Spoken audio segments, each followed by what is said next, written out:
Welcome to the Therapy and Prayer podcast. Here you'll find the intersection between faith and mental health. I'm your host, Camille. I'm a licensed therapist and clinical social worker, but more importantly, I'm a Christian who really loves the Lord. Here we take a faith-based approach to all things mental health and wellness because the Bible tells us to guard our heart and mind, and sometimes we need a little bit of help with that. Hi, everyone. Welcome back to the Therapy and Prayer podcast. I'm your host, Camille.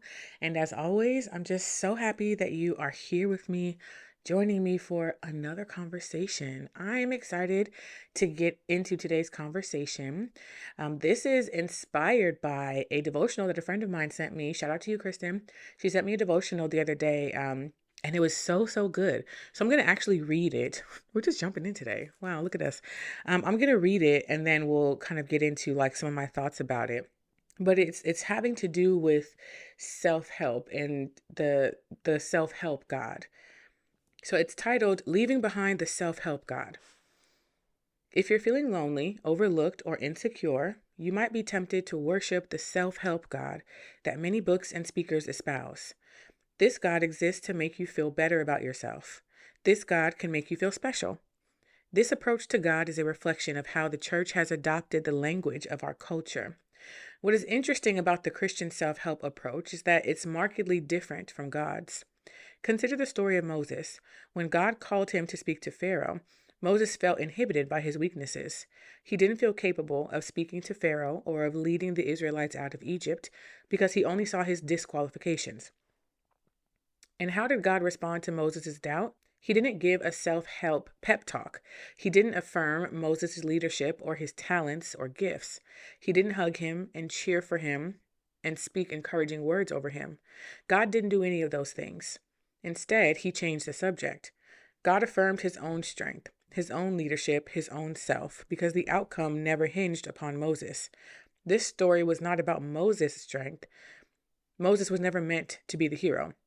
Only God could deliver the Israelites out of Egypt, so he directed Moses' focus back to him. God responded similarly when he anointed Jeremiah, a prophet who was concerned about his youth. Jeremiah 1:6 says, I do not know how to speak, I am too young.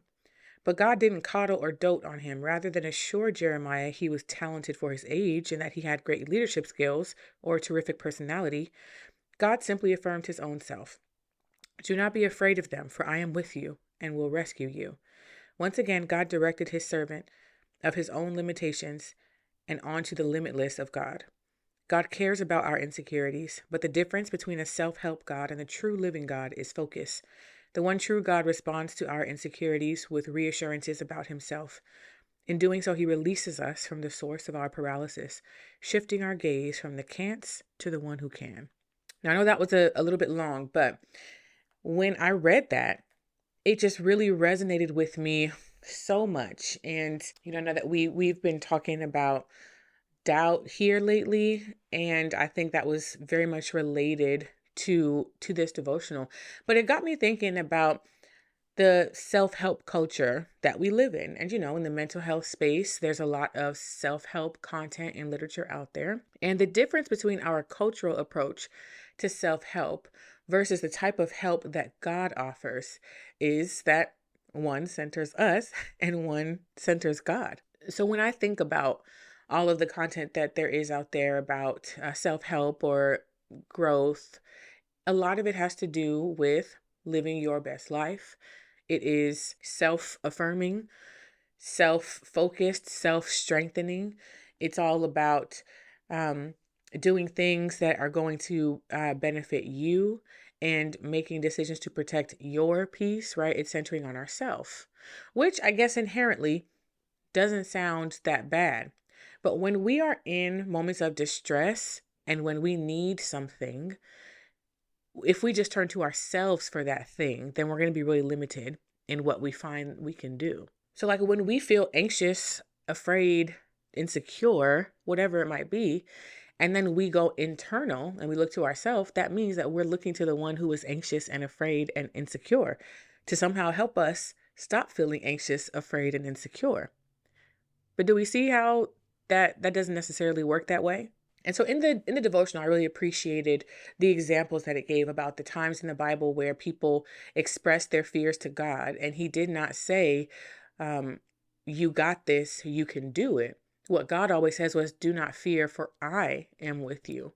And so that gives a really good example that when we are in distress, that we do not solely have to rely on ourselves and our internal capabilities. In fact, if we were to rely solely on our internal capabilities, we would not be able to get anything done. So in those same examples in the Bible, those people did not have the necessary things, the necessary skill set on their own, independent from God, to be successful in what it was that He was calling them to do. And I believe that God is intentional in using people in that way, in using you in a way that will force you to have to rely on something outside of yourself, who is God, because you on your own aren't capable, don't have the skill set. So God always told people to look to Him for safety and security. We get a lot of our security and safety from our identity. Our identity shapes our worldview and the way that we approach things, the way that we navigate things, the way that we make decisions, the way that we engage with other people comes down to our worldview, which is informed by our identity, who we believe we are, which is shaped of our experiences that we've been through. Sometimes it's shaped from our traumas. It's shaped by our fears and by our anxieties. So our identity is what gives us a sense of safety and of security. And so if your identity is in your insecurities and in your trauma and in your experiences and in your fears, then that does not sound like a very firm foundation. That does not sound like that's enough to help you overcome a fear in the moment. But when our identity is in God, then that's who we look to when we need something or when we need help. We look to our identity. So when our identity is in Christ, then that's always where we're going to look for things. So as I think more just about that, right? And the relationship between our identity and where we believe our help comes from.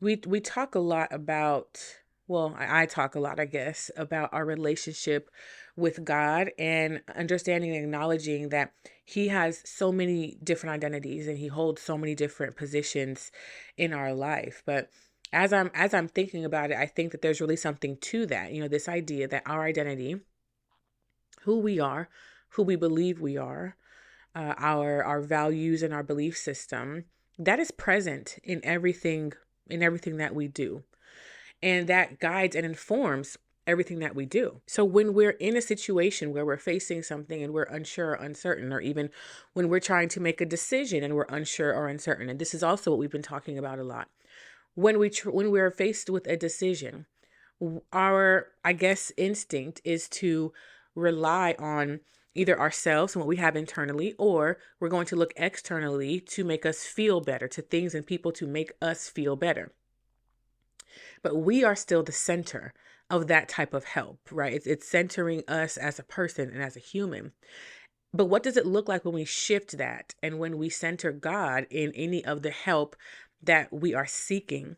Now, this is difficult for a lot of us because we feel like we know the type of help that we need. We feel like we know the kind of help that we need. We know what would make us feel better. We know what would help us to get through this difficult time. And so even when we're praying to God about it, I don't know that we're always aware that we're coming to Him and asking for a help that is centered on ourselves instead of being centered on Him. I was talking to a friend of mine, and we were just talking about, sometimes being frustrated and praying about certain things and not not seeing the answer that we are wanting, and how that can be really frustrating. And it was like, I asked God to remove my anxiety about my finances, and then my finances got even worse. And so, like, that's really frustrating because you didn't remove the anxiety about it. So let's look at that and let's break it down and let's see if we can see ourselves in it and how it might sound or look if we were going to center that help around God. So if I'm saying, God, help me to be less anxious about my finances, to me, in my human mind, what that means is, God, I need some more finances so that I won't be as worried about it. Because I don't expect to wake up tomorrow and just no longer be worried about money. So when I'm saying, God, help me to be less anxious about it, what am I actually saying? I'm actually saying, remove the thing Remove the thing that is causing me to feel this way. Fix the thing that's causing me to feel this way so that I don't feel this way anymore. And we're going to God to make that happen. Oh, I don't have it in front of me, but I was reading another devotional book the other day, and it said something like, God is not the means or the vehicle to what we would determine to be the good life. And it was just talking about how we come to God with all of these things, and we're convinced that the things that we're asking are the things that we would need in order to have a good life, in order to live a good life. And that we are kind of using God in that way as the vehicle to make these things happen. But the point that it was making was that if our definition of the good life is based on the things that God can give us instead of being based on who God is, then our definition is already different from his. So let's take the example of being anxious about our finances. What might it sound like or look like if we were not seeking a self-centered help? The self-centered help says, God, remove or fix the thing that's making me feel this way. Now, if we were going to take this to God and allow him to be the source of our help and allow him to be the focus of our help, then we would say, God, I'm feeling anxious about my finances. And I know that you have not given me a spirit of fear, and fear is the root of anxiety. And so I pray that you would remove the spirit of fear and fill me with your strength instead. Fill me with your strength and remove the fear. Or maybe we would say, God, forgive me for allowing this spirit of fear to interfere with how I'm stewarding my finances. Do we see the difference there? So now the subject of the help is no longer ourself, it's no longer us, but it's God. We're asking for more of him. Instead of asking him to remove the thing that's making us feel this way, right? We are surrendering the feeling to him. And that's similar to the examples that we just read about Moses and Jeremiah. God knew that they were fearful. He knew that they were afraid and that they would be afraid. And so when they expressed that, or when they expressed that they were not capable, his response was to shift their focus onto him and onto his strength and onto his capabilities, because his strength and his capabilities will always be so much bigger than our own. And that really ought to give us comfort. But when we are relying on ourselves and when we're centering ourselves on the help that we're seeking from God, then I think we are way more likely to remain frustrated with what he is and is not doing, because it may not look how we think it's going to look. And maybe he has not increased my finances yet. And in my mind, that's what the help is going to look like. So God, you haven't fixed this thing yet. And so I'm feeling even more anxious about it. And so why haven't you answered my prayer? Why haven't you answered my prayer? So I think that we also have to look at the subject and the focus of what we are bringing to God. And I think oftentimes, especially when we're fearful about something, that speaks to an area of our life that we have not yet surrendered to God. Because a lot of the time, the fear is about a lack of control around it. It's around a lack of control around my finances, around my relationships, around my employment, around my health. When we feel like we don't have control over something, we don't have control over it anymore, and we get very fearful about it, and we're now bringing these fears to God, what would it look like to not only bring the fear to God, but to also surrender to him the thing that you are fearful about? And that's going to look different in every single situation or scenario. So like with my finances, if we can just be honest, sometimes when our finances are a little bit shaky, maybe we're not tithing and offering as much as we should because our finances are a little bit shaky. What would it look like though to surrender that to God and to say, God, I'm not going to rob you, but I'm going to trust that you are going to continue to provide? Because our instincts sometimes, and I've been guilty of this myself. It's like, okay, I'm gonna have to hold on. I'm not gonna be able to give as much until my finances really get to a place where I am more comfortable with it, or where I am more in control of it. But what would it look like to continue being faithful to God in that area and to surrender that thing in that area to him? Maybe let's talk about people and about relationships, because this is another big one. If we're like, God, we keep arguing, me and my spouse, we keep arguing about the same thing, and they're just not understanding me. And so help them to understand me better, right? Help them to understand me better. If we were going to take the focus off of ourselves and more onto God, then I think that would sound very different. It would be, God, help me to see the God in them so that I can display more of your patience towards this person that you have blessed me with. And so we're praying about the same thing. And we're also acknowledging that, God, you gave me this in the first place. Now we always have to be willing to give back what God gave to us, even if that is simply in surrendering to him our attempts to control that thing. It doesn't belong to us anyway. Wow. And so I guess this conversation about self-help is turning out to be a conversation about control. I only had a few things jotted down, and we already ran through them things I already jotted down, y'all. So now we're going rogue.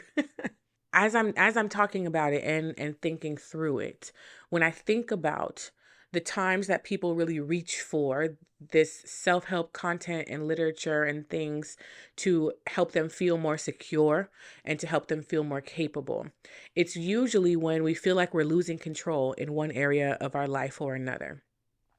So let's take Moses. When God says, Moses, you're going to go and you're going to tell Pharaoh to let my people go. And Moses says, I don't speak well. And so he felt like he would not be capable or would not have enough control or conviction to be able to kind of control what was happening there, right? Or this is an area where he was already very insecure. So now, God, you're asking me to move in obedience specifically in the way in which I already feel insecure. Now, usually when we know about the things that we're insecure about, right? And we're very careful about when and how we allow others to come into contact with those insecure parts of us, right? For most of us, we're very specific, very careful, very cautious, maybe very poised when people have to come into contact with the parts of us that we are the most insecure with. Usually we want as much notice as possible so that we can feel as prepared, or so that we can maybe try to shift the attention elsewhere, right? When people come face to face with our insecurities, right? We want to try to have as much control in that area as possible. So think about Moses, right? God is coming to him and he's saying, Moses, you're going to go and tell Pharaoh to let my people go.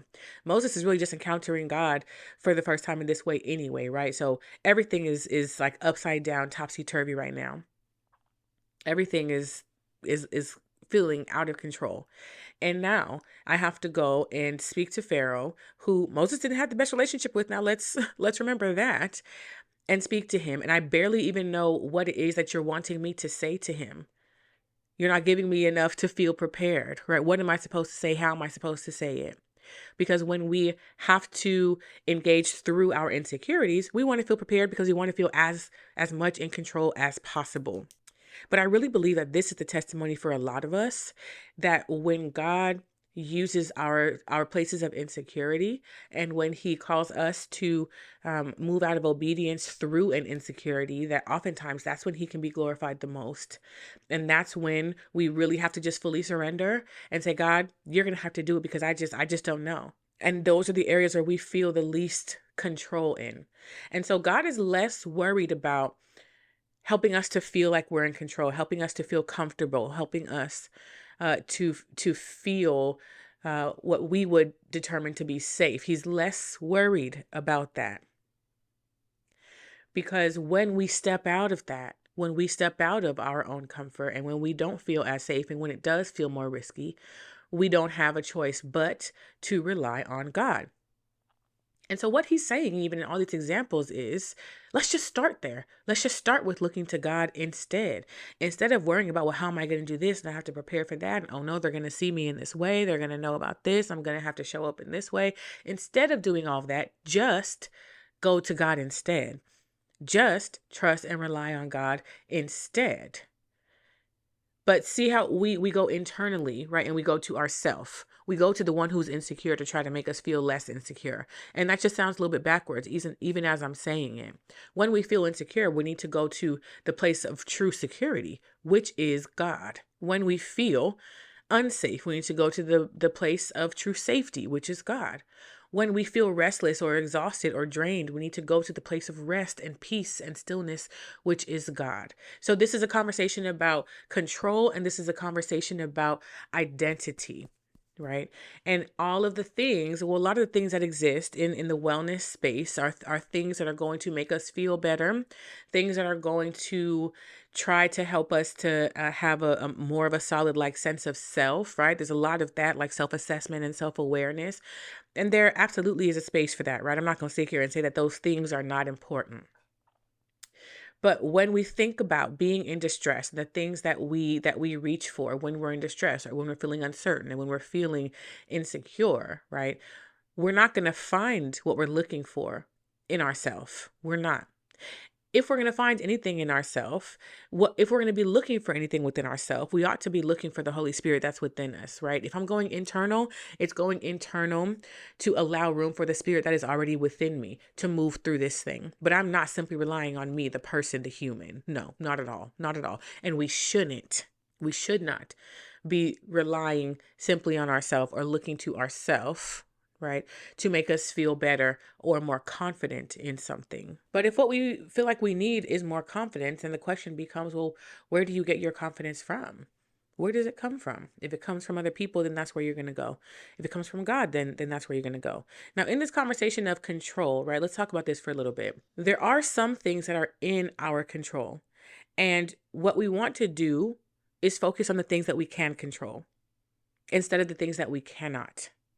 So when we're scrambling, trying to feel better, trying to hold on a little bit more to the illusion of control, trying to predict certain outcomes and things, when we're like scrambling and doing all of that, think about maybe a time where you operated in that way, where you were feeling unsafe, insecure, fearful, uncertain about something.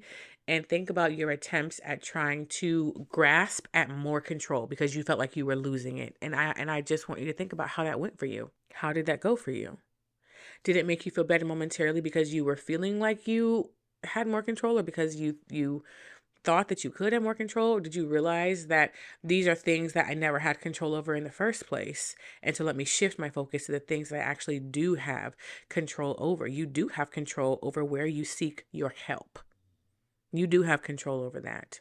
You can decide if you're going to go to a book that was written for the sole purpose of making you feel better, if you're going to go to a friend that you know shares the same viewpoint as you so that you know that you will be affirmed there. You can decide if you're going to go to God and tell him that I'm scared and see what he does with it.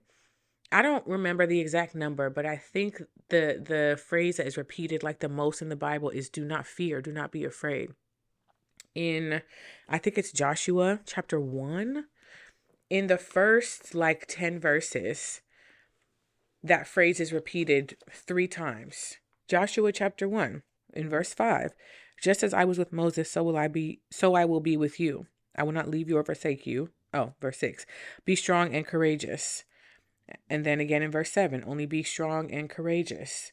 And then again in verse 9, have I not commanded you? Be strong and courageous. Do not be frightened and do not be dismayed, for the Lord your God is with you wherever you go. So, okay, that's not like do not fear, do not be afraid.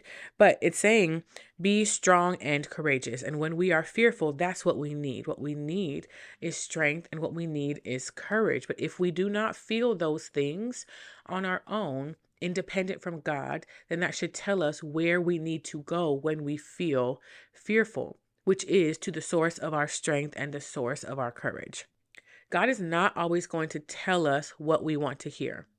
There are so many different avenues that we can go to hear what we want. We can go to our favorite guru on social media, right? We can call our friend that we know is going to always be on our side. Sometimes we can go to our family. We can go to our journal. Like, you can go somewhere to hear what you want to hear, but God is not there to just tell you what you want to hear. If you've been walking with him for any amount of time, you know that to be true. He's not just going to tell you what you want to hear. So in those moments when Moses was saying that he was fearful, or how am I going to go and do this, he probably wanted to hear something different than what he got. It probably would have in that moment felt better to be comforted or to be affirmed in some way. But when we remember that it is our reasonable service to be a living sacrifice, that tells us that everything that we do is in service to the glory of God. And so God is going to be more glorified when he shows up in the spaces that we are most fearful about. When he shows up and gives us strength to move through the spaces that we are most insecure and fearful about. That's when he's glorified the most. And I think that it's okay sometimes to go and and find that type of like momentary comfort. I think it's okay to talk to your friends about things, or we have different things that bring us kind of comfort, like in the physical. But we cannot rely on all of those things to be the source of our help. God is the source of our help because he is God.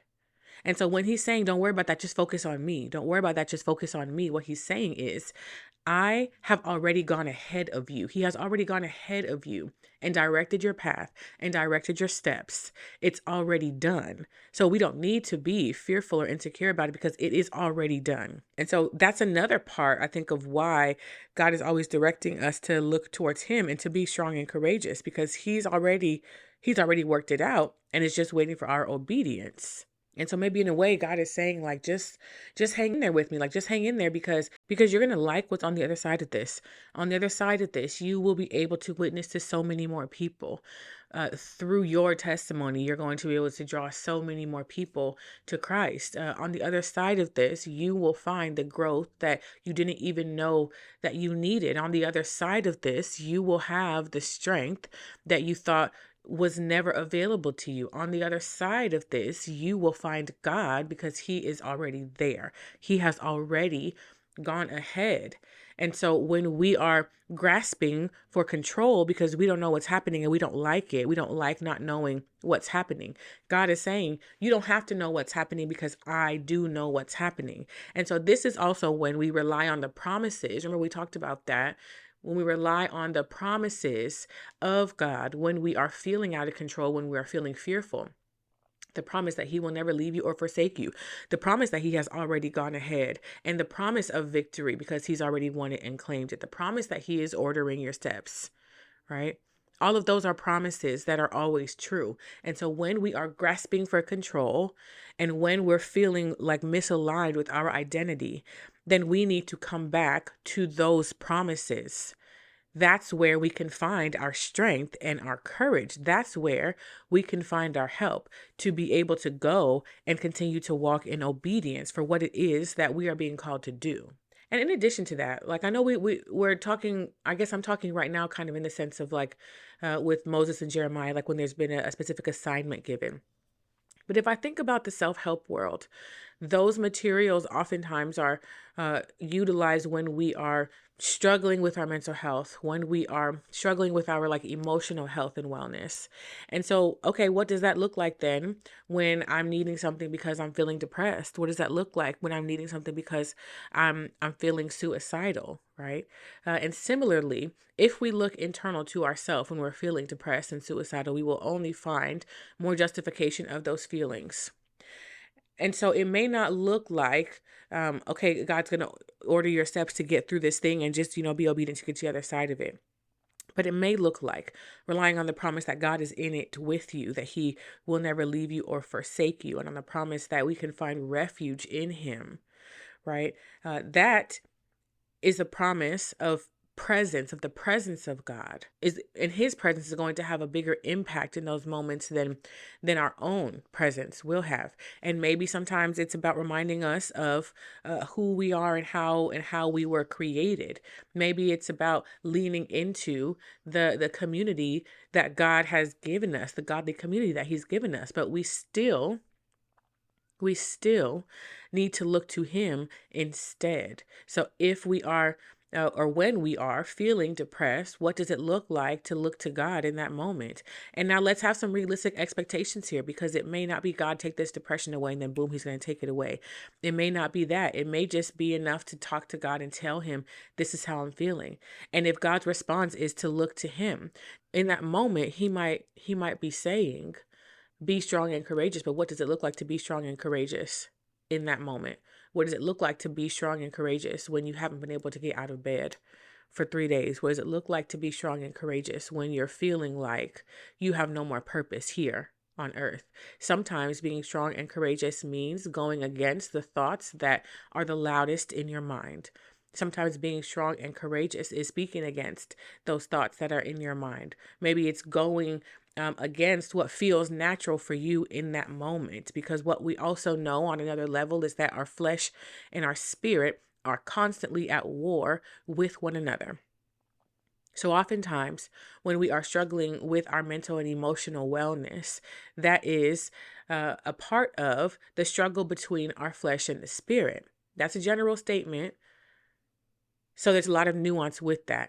But sometimes being strong and courageous means doing the thing that feels the most unnatural in the moment, in the flesh. Because what feels natural in the flesh is to stay in this bed for another 3 days, right? That's what feels natural in the flesh. And so being strong and courageous might mean going against that and like actually getting out of the bed, actually going outside, or actually answering the phone when someone who has been calling you calls again. Maybe that's what it means to not isolate in the moment where we feel like that's what we want to do. We believe that we know what's best for us because we know what our flesh wants. We know what is going to appease a part of us, what's going to make a part of us feel better. And so that leads us to believing that we know what we need and we know the kind of help that we need. But all that really says is that we recognize our own voice. We recognize the voice of our flesh. The question becomes, are we able to as easily recognize God's voice? Are we able to hold on to the direction and the promises that He gave? Are we able to as easily turn to Him and say, God, I'm feeling these things and I'm giving them over to you to do what you will with them. God, I'm feeling these things and I thank you that you are still with me while I'm feeling these things. God, I'm feeling these things and I do not know what to do with it. And maybe that's it. Maybe that's it. Maybe it's just speaking it to Him and allowing Him to hold that for you and with you. Maybe that's it. Our definition of help does not always align with God's definition of help. Because to us, the help will always be take away the thing, take away the uncomfortable thing, take away the painful thing. That is not always the help that we actually truly need. A verse that says, count it all joy when you suffer temptations, because through it produces patience and endurance. So sometimes the help that we need is to stay in something. Sometimes the help that we need is endurance and knowing that God is with us, therefore we can endure. Sometimes the help that we need is the fruit that will be produced on the other side of this storm that we're going through. Because when we develop fruit like that, it doesn't just leave us. We may misplace it from time to time, but it doesn't just leave us. Or maybe because that's like the first level of something that God is going to be continuing to grow in you over time. Maybe this is a new season that you're walking into. But our definition of help does not always align with God's definition of help. So even in that, we have to let go of control. As I'm talking about this, I think that these areas, control and identity, are ones that often go unchecked, unnoticed, because they're a little bit more like subliminal at times. They're not always blatantly obvious, especially because we're still coming to God with these things. But it's just about how we're coming to God with these things and what it is that we are expecting or asking of Him to do. I was reading in Hebrews the other day, and it was just talking about the fact that it is our unbelief that causes us to drift away from God. And I'm thinking about this concept of drifting, and that's not something that happens quickly. It's something that happens slowly and over time. And things that happen slowly and over time are not always recognized initially. So, like, let's think about like weight gain, right? Like, for some people, when you gain weight, it all goes to one place, and you can see it kind of quickly. For me, that doesn't happen. It's like slowly everywhere, and I don't recognize it because because it's so spread out and it's happening so slowly. And then one day I try to put on a pair of pants that I haven't worn in a year, and how come they don't fit all of a sudden? When I didn't recognize that I was going down this road, that I was going down this path. And I think that that is how some of these things work. Like our unbelief, it's not simply saying, oh, I don't believe in God. But when we are so fearful and holding on to control of something, or trying to hold on to control of something, there is some doubt there, and there is some unbelief there. Maybe there is unbelief that God will sustain us through this trial. Maybe there is unbelief that God is able to hear us, or wants to hear us. Maybe there's unbelief about how God feels about you. And sometimes that is a little bit hidden in some of the things that we're asking for, and in some of the ways that we try to help ourselves, right? Because we ought to still be trying to help ourselves. We know that I'm always going to advocate for going to therapy and using some of these supplemental things. But sometimes when we get so entrenched in that work, we don't recognize the seeds of unbelief that are continuing to grow there. And so, like, I know that we all have moments of feeling spiritually stagnant or spiritually lazy. And even in those times where we're feeling a little bit further away from God, we're feeling like we're drifting from Him even just a little bit. I think the challenge then becomes trying to identify any unbelief that may be there, right? And a part of my prayer has become asking God to show me my unbelief. Now that's a tough prayer because He's going to show it to you, and then now that you're aware of it, right? Like, do you keep going on the way that you were going because it's more comfortable? Or do you actually surrender and confess that unbelief to Him? Because where there's unbelief, that means that there's a lack of faith, right? And so that means that there's an area where we can afford to grow and be strengthened in our faith. Something that I have been learning over the past few years on my walk is that we are not nearly as aware or privy to our internal workings as we would like to be. So when God continues to reveal all these things about us to ourselves, and we're always surprised about it, like, oh, wow, I did not realize that I was still harboring unforgiveness here. Oh, wow, I did not realize that I was being so impatient here. Oh, wow, I did not realize that there was a lack of faith here. We don't know ourselves as well as God does. And so it is always through His grace that He reveals areas that we need to grow. And so even if it's in our identity, even if we're saying, wow, I didn't realize that my identity is rooted in my trauma and my insecurities, and that's where I'm going when I need help. I didn't realize that. And something I say over and over again is that when God reveals something about you to you, it's because He wants to do something with that thing. So the question becomes, are you going to let Him do something with that thing? Maybe it's an insecurity that you didn't know about. So let's say that you're being asked to do something that you never even considered doing, like public speaking, for example, just sticking with Moses, right? Maybe that's something that you never considered doing. And so maybe you didn't realize that you had an insecurity about that. Maybe you've been tasked with showing a type of hospitality that is outside of your norm. And maybe you didn't realize that you felt insecure with that.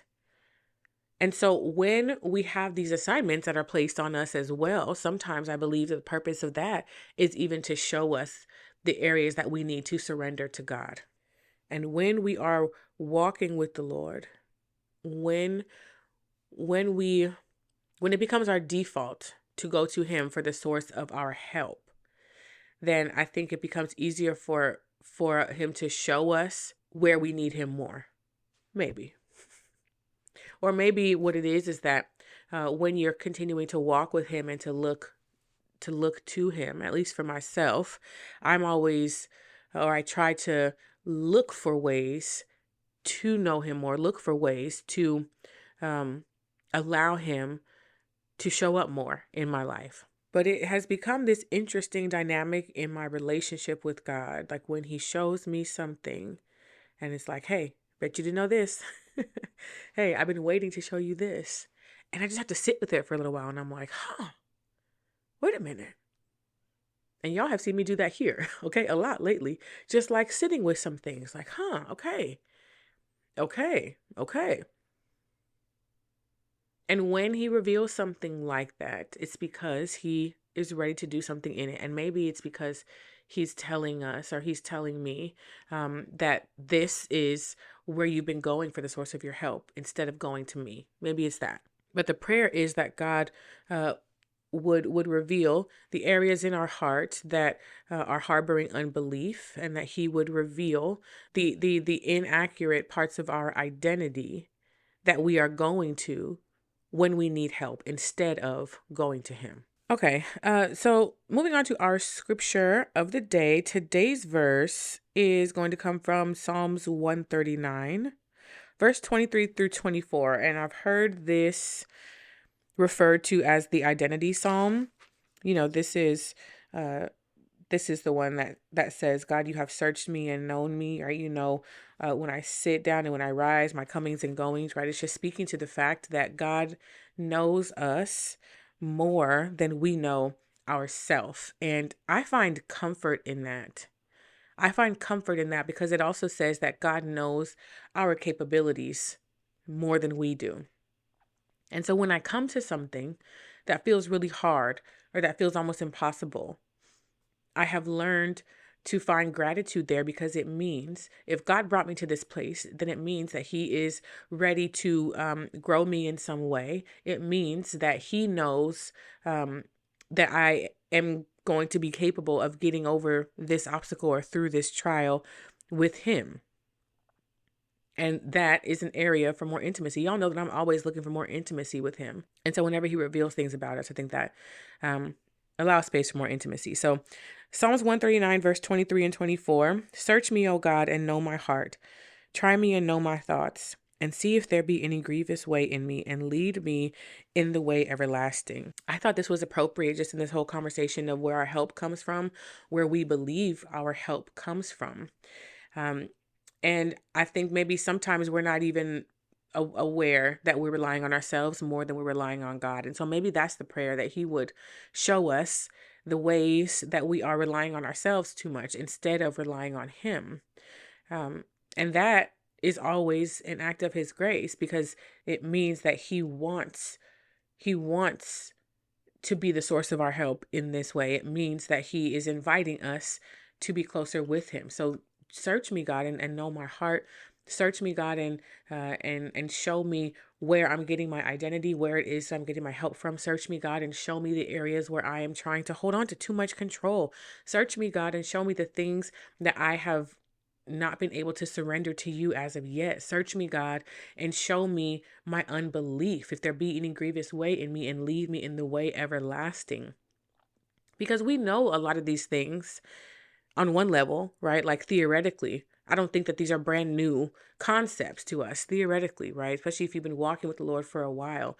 We know these things sometimes, but knowing it in your mind and internalizing that in your heart and allowing it to guide you, those are two different things. And so we're asking God to lead us in the way everlasting. And maybe that means, God, help me to take these ideas from just being theoretical to being like practically applied in my life. Help me to actually walk in this and to not just think about this, because we can think about things over and over and over again, right? We're very intellectual about these things. We can acknowledge something is there and just think about it. But at what point do we actually start walking in it? At what point do we actually allow that thing to transform us and to purify and sanctify us? And so when it says lead me in the way everlasting, I think it's including all of that. Lead me in the way. Lead me in the way that will keep me closest to you, God. Lead me in the way that will allow me to continue to look more and more like you every single day in everything that I do. Lead me in the way that will guide me to look to you instead of looking to myself when I need help. All right, wrapping up, let's move on to our question of the day. Just as a reminder, if you have a question that you want answered on the show, you can send me an email at therapyandprayer@gmail.com. You can leave a comment wherever you are watching or listening to this. You can leave a comment or shoot me a DM on social media at therapyandprayer. This question says, what is your take on 2 Corinthians 12, 9 through 10? I'd rather not choose suffering just for God to be glorified. And I mean the kind of suffering that really takes the joy out of life, like depression and etc. Could you dive deeper into the topic of suffering? God promises rest and stillness and honey and milk. I don't see the suffering part there. So how do we bring both views together? And I understand that God also never said life on earth would be easy. So to me, it sounds contradicting. And the verse that they're referencing here, 2 Corinthians 12:9-10, is the verse that says, but he said to me, my grace is sufficient for you, for my power is made perfect in weakness. Therefore, I will boast all the more gladly of my weaknesses, so that the power of Christ may rest upon me. For the sake of Christ, then, I am content with weaknesses, insults, hardships, persecutions, and calamities. For when I am weak, then I am strong.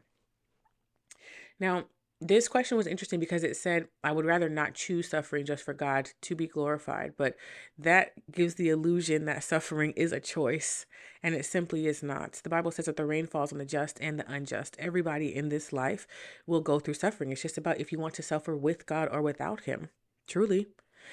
So my take on this verse, I think it has a lot to do with what we've been talking about today. And he said, my grace is sufficient for you, for my power is made perfect in weakness. When we are feeling weak, when we're feeling insecure, when we are feeling less than capable, and somehow we're still able to do that thing, then we cannot take the credit for it. So in our weaknesses, His strength is made perfect, because when we simply don't have it, then we are relying even more fully on the power of God and the Spirit of God to do something through us. So His strength is made perfect in our weakness, because that's how He can be seen. That's how He can be seen. Our testimonies are so powerful because there's no other way to explain some of the things that we've done and that have happened, but to point to God instead. But please be clear that we're going to suffer with or without Him. When we suffer with Him, we are not suffering alone. We're suffering with Him. And this may not be a satisfactory answer. I don't know that there is a satisfactory answer. And I also think that sometimes we have really kind of saturated the idea of God being glorified, and maybe have painted Him as this egotistical God. But what we need to remember is that everything does and ought to point back to the cross, always. And that is our mission as Christians, right? As we are making disciples of all nations, we are always pointing them back to the cross. And so when we deal with things like depression, or losing our job, or not having a home, these things that are truly, truly excruciating, right? And we have a heart. I really have a heart for people who deal with those things. When we deal with them, I understand that it can feel and sound a little bit minimizing to say, well, His grace is sufficient, because that's not acknowledging the human condition and what it feels like to go through these things. But saying His grace is sufficient is not just a band-aid that we're putting over something. Saying His grace is sufficient is saying that even in this, He is showing me grace in one way or another. Even in this, He's continuing to provide for me in one way or another. It's acknowledging His presence, and the fact that His presence is the most valuable gift that we have. And so when God promises rest and stillness, that again is not always going to look the way that we think it should. But when verse 10 says, for the sake of Christ, then I am content with weaknesses, insults, hardships, persecutions, and calamities, for when I am weak, then I am strong. There's a verse, is it the same verse in a different translation? But where Paul says that he has, that he's learned to be content, abased and abound, we still have the rest and stillness in Christ, right? Our spirit. We may not have the physical rest. Some of us may not see the physical rest that we are seeking on this time side of life. There are some things that will not be fulfilled until we get to glory for some of us. And I believe that when that is our story, that there's so much more room for God to be glorified. I heard a story of a woman who was in a wheelchair since she was in high school or something like that. And she was just saying that she has been able to minister so much more through being in this wheelchair. And that had she not been in this wheelchair, that she would not have found her husband or had her children, or she would not have been able to help as many people as she had if she was not in that wheelchair. I think that when we are suffering, we feel like it's unfair we feel like it's a punishment or like it's an attack. We feel like it shouldn't be happening for whatever reason. And so our goal is always to end the suffering, to try to find a way out of it, to get to a place where we are no longer suffering. That was never the goal of the cross. The cross was all about suffering. And so I think sometimes when we are unable to see past our suffering, that we really have to try to realign our theology with the cross. And we have to maybe ask God to show us his grace, to help us to see his grace in our suffering. I think it's okay to say, I don't feel that peace and that stillness right now. It's okay to say that. But because we know it's promise and we know that God is a promise keeper, we can bring that to him and say, God, I don't feel that right now. Help me to feel your stillness and your peace. Your word says that your peace passes understanding. Give me that peace in the middle of this, God. Help me to see your grace because I know that it's here. I know that it's here because you are not a man that you should lie, and you've said that your grace is sufficient. So I know that it's here. Show it to me. Show it to me in a way that I can see it. So instead of asking God to remove the suffering, we ask him to show us himself in it because he is in it. He has never left. He is still there in it. Again, this may not be a satisfying answer, but that is the answer that I have. We have not earned a life without suffering. The only person for whom we maybe could have that argument is Jesus Christ himself. And he suffered more than any of us ever will. We are not owed a life absent of suffering. And when we can learn to see our suffering differently, not just like, oh, okay, fine, I'm going to suffer, so I might as well. But when we can learn to see it differently, we really can count it all joy, not say, oh, yay, goody, I'm going through this really difficult thing. But we know that if we're going through a difficult thing, it's because God is doing a work. We know that our suffering is not going to be in vain. And if we are faithful, that we will produce spiritual fruit through it and on the other side of it. If we are faithful, then we will be able to witness to someone else who suffers in a similar way. Remember that what we go through is not for us, it's for others. You're not the only person who's going to be suffering in this way. If you have dealt with depression and have struggled with it, you're going to be able to speak to somebody else who's depressed better than anybody. You can speak from firsthand experience, and you can speak about how God met you in your depression. You can speak about that and imagine what that would do for someone else. And that's what we're here for one another, to encourage and uplift and edify one another. And through that, God is glorified because he says that you'll know my people by the love that we show for one another, and you'll know them by their fruits. And so through that testimony and encouragement and edification of others, God is glorified through that. So maybe we can frame it that way, right? It's not just that God is this arrogant God, but it's that he's glorified when we love one another well. And when we suffer well, it puts us in a position to be able to love one another well, to love one another better and without judgment and with more understanding and with more compassion. When we suffer, we look more like Christ. When we suffer and when we endure the suffering, we develop more spiritual fruit. When we endure the suffering, we are positioning ourselves to be used by God even more. When we are suffering, we are positioning ourselves to be a conduit, to be a vessel for God's light to shine through. When you suffer well and get to the other side of it, you cannot help. Your testimony is an overflow of the gratitude that you have because you know what it is that God brought you through better than anybody else does. And so the overflow of that expression of gratitude is what other people get to feast on. And so our suffering is not just isolated. It feels that way sometimes. I know it does. And so maybe it might be helpful to remind ourselves that it is part of a much bigger picture. That our suffering is not isolated and it's not just for us. Because there is someone who has spoken life into you. There is someone who has ministered to you. There is someone who has encouraged you. And they were only able to do so because they endured their suffering. And how grateful are you for that person? Think about the person who has encouraged you the most.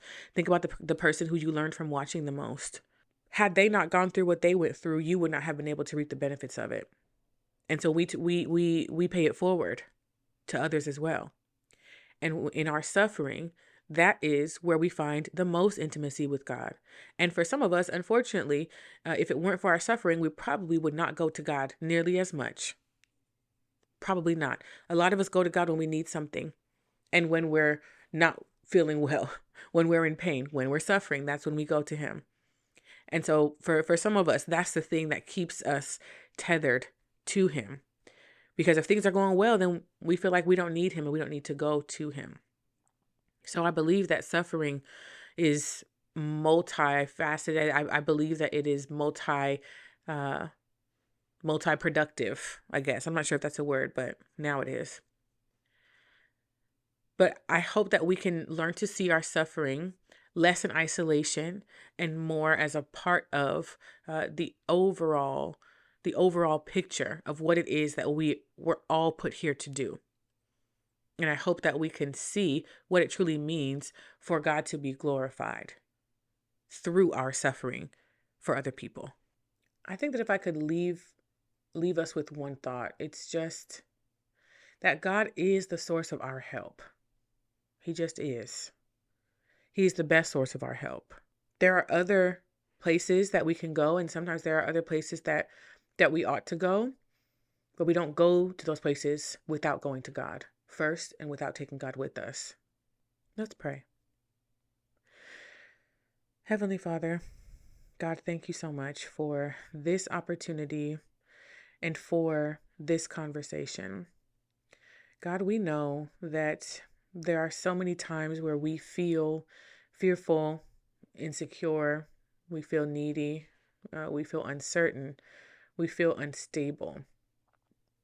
And in those moments, God, it is our instinct to go internal and to look to ourselves sometimes, or to other people and things that are not you for our help. But you have given us the example in your word that when we are fearful, that we ought to just look to you. Your word tells us to be strong and courageous. Your word also tells us, God, that your divine power has given us everything that we need for life and godliness, God. And so I just pray that when we are in these moments of trials and of suffering, that we would be reminded of the fact that we already have everything that we need, God. I pray that we would etch your word onto our hearts, God, and take it with us wherever we go.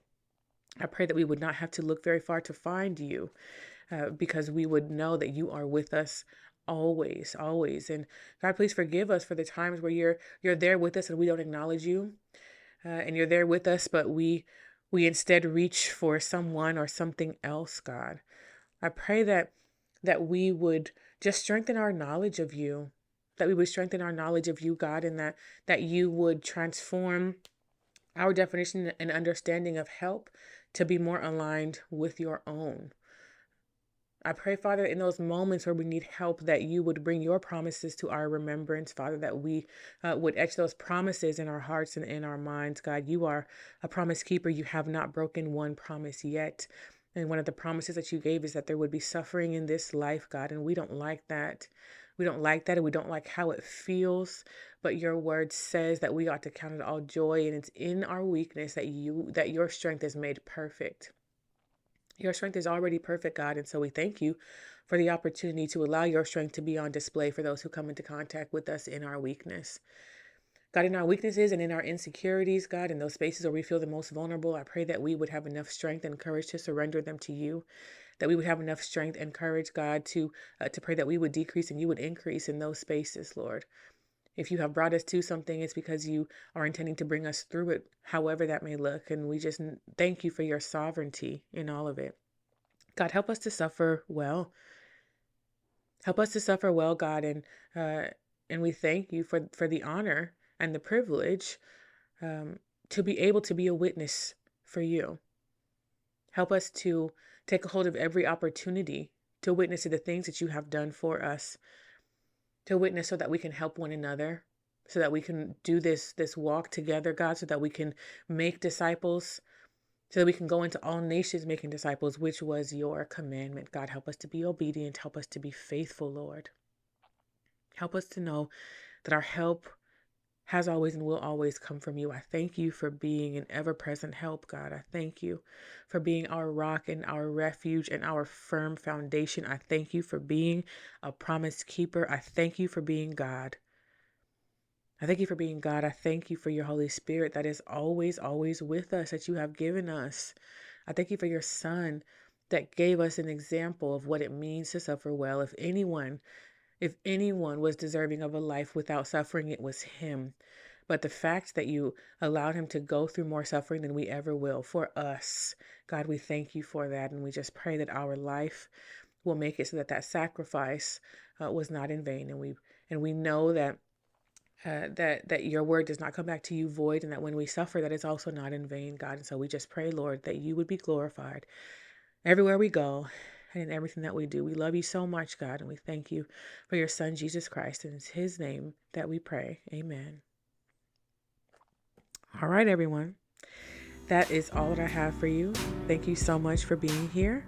I love you, and I'll talk to you soon.